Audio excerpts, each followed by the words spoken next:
Halo semuanya, dalam topik cloud computing kita mengenal beberapa istilah ketika kita ingin mendeploy atau menggunakan sebuah service, mulai dari on-premise, infrastructure as a service, platform as a service, maupun software as a service.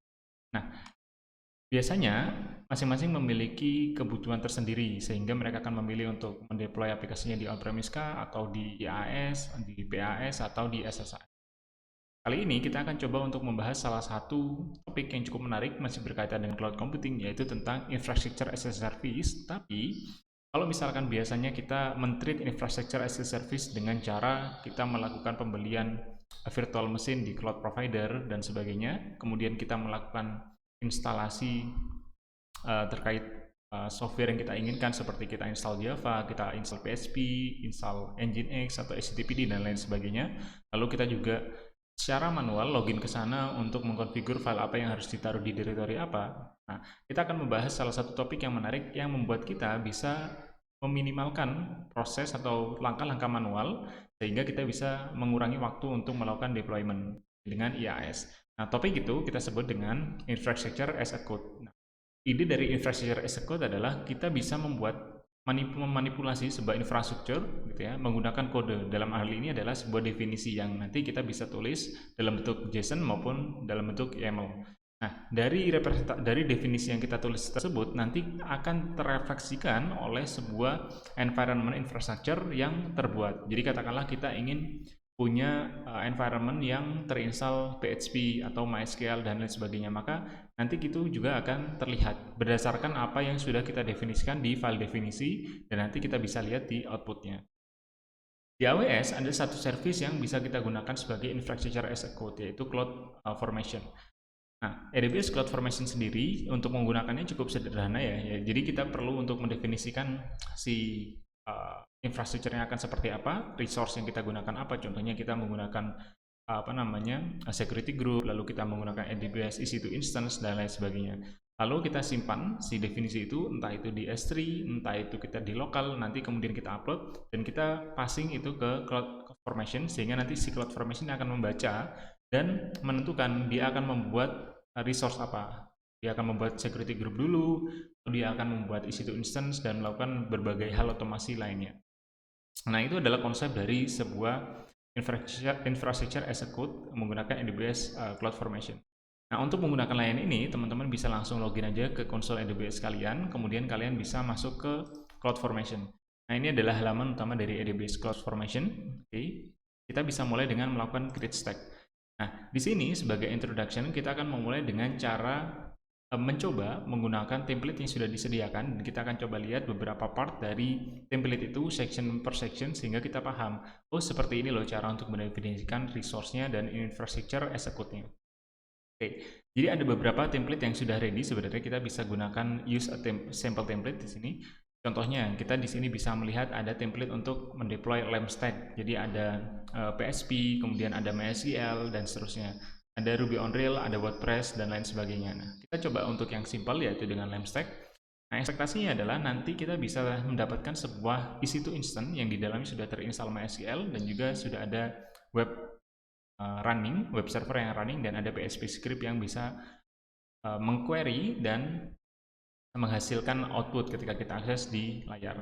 Nah, kita bisa lihat untuk template ini definisinya akan seperti apa. Kita bisa klik view in the designer seperti ini. Kita akan coba untuk kupas satu per satu sectionnya. Nah, di sini kita bisa lihat di bagian template, oke, kita bisa lihat bahwa ada dua resource groups, ada dua buah resource sebenarnya, yaitu security group dan juga EC2 instance.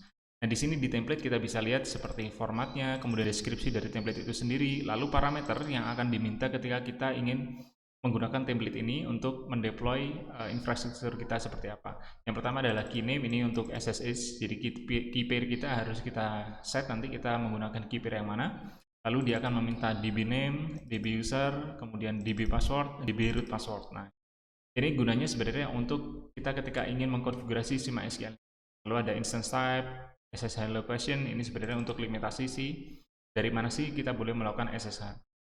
Oke, lalu di sini lebih ke arah untuk mapping dari EC2 instance-nya, type-nya. Kita nanti bisa pilih small, medium, dan seterusnya dan seterusnya.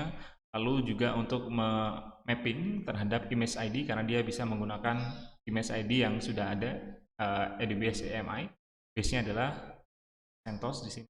Nah, lalu kita bisa lihat di sini di bagian resources, dia ada beberapa yang digunakan. Yang pertama adalah web server instance, sebenarnya dia adalah EC2 instance. Jadi dia akan membuat sebuah EC2 instance, oke, dan nanti dia akan menjalankan install and configure, oke. Ini gunakan JSON ya. Kita juga bisa cek untuk di YAML-nya. Nah, di install, di tahapan install ini, dia memerlukan beberapa packages. Dengan package manajernya adalah YAM, dia akan menginstal MySQL, MySQL Server, MySQL Libs, HTTPD, PHP, dan PHP MySQL. Ini bare minimum requirement kalau kita mau mendeploy PHP application ya dengan MySQL. Lalu dia akan membuat sebuah file dengan nama /var www.html-index.php dengan konten seperti ini. Jadi kita bisa lihat AWS CloudFormation PHP sample. Kita tambahkan aja ya. Belajar DevOps bareng seperti ini. Lalu kita nanti bisa refresh. Nah, kontennya seperti ini dan kita bisa lihat bahwa di sini dia nanti akan melakukan MySQL connection di sini. Lalu kita bisa lihat juga di sini ada temporary file yang gunanya adalah untuk meng-create database, lalu juga untuk nanti melakukan granting akses ke database itu terhadap user tertentu dengan password tertentu. Selanjutnya ini adalah template untuk si CloudFormation-nya. Dan kita bisa lihat di sini ada services, jadi kita bisa men-set juga agar si MySQLD dan HTTP dia bisa running, di-ensure sama dia. Lalu ada konfigurasi, ini adalah konfigurasi untuk men-set MySQL root passwordnya, lalu untuk meng-create database berdasarkan file yang sudah kita buat tadi di step sebelumnya. Lalu kita bisa lihat lagi di sini, ini outputnya di akhir kita bisa melihat bahwa nanti akan ada HTTP, kemudian domainnya seperti apa. Jadi nanti kita bisa tahu bahwa setelah si stack ini dibuat menggunakan definisi yang sudah kita tetapkan, maka nanti dia akan memberikan domain yang bisa kita akses untuk memverifikasi. Kita coba klik di sini create stack. Cukup cepat sebenarnya, mungkin kurang dari 5 menit. Kita bisa lihat di sini S3 URL-nya, jadi dia akan diupload di S3 sebenarnya. Lalu kita next. Nah, tadi kan ada beberapa parameter ya yang akan diminta, seperti MySQL database name. Nah, di sini seperti kita beri nama belajar procedure as code 1. DB ini my database, passwordnya seperti ini. Lalu instance type kita pilih small, key pair-nya saya mau yang personal untuk punya saya aja. Lalu kita next. Lalu kita next lagi aja. Lalu kita next untuk create stack. Nah, di sini kita akan bisa melihat prosesnya. Mulai dari dia membuat si web security group, lalu dia membuat si EC2 instance dan lain sebagainya. Nanti untuk si IP-nya di mana dan seterusnya kita bisa lihat di bagian output sini. Jadi nanti kita bisa verifikasi apakah si AWS CloudFormation itu dia bisa membuat EC2 instance dengan security group yang mana kita bisa untuk mengakses si web server kita nantinya. Web server instance-nya sedang dibuat, create in progress. Kita coba untuk lihat lagi beberapa saat.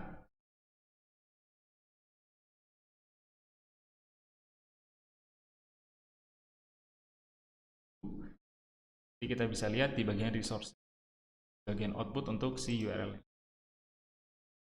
Jadi bayangkan kalau misalkan teman-teman harus membuat atau mendeploy aplikasi teman-teman di virtual machine, yang mana teman-teman harus create dulu, lalu setup si security group, setup si key pair-nya, lalu teman-teman harus SSH ke sana untuk install MySQL, PHP, dan seterusnya, lalu harus copy file untuk ditaruh di /var www.html, dan seterusnya.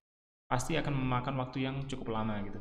Nah, dibandingkan dengan kita bisa menuliskan definisi dalam sebuah file, dan file itu kita passing ke AWS CloudFormation, dan dia yang akan melakukan proses itu secara otomatis berdasarkan yang sudah kita definisikan. Pasti akan jauh lebih cepat.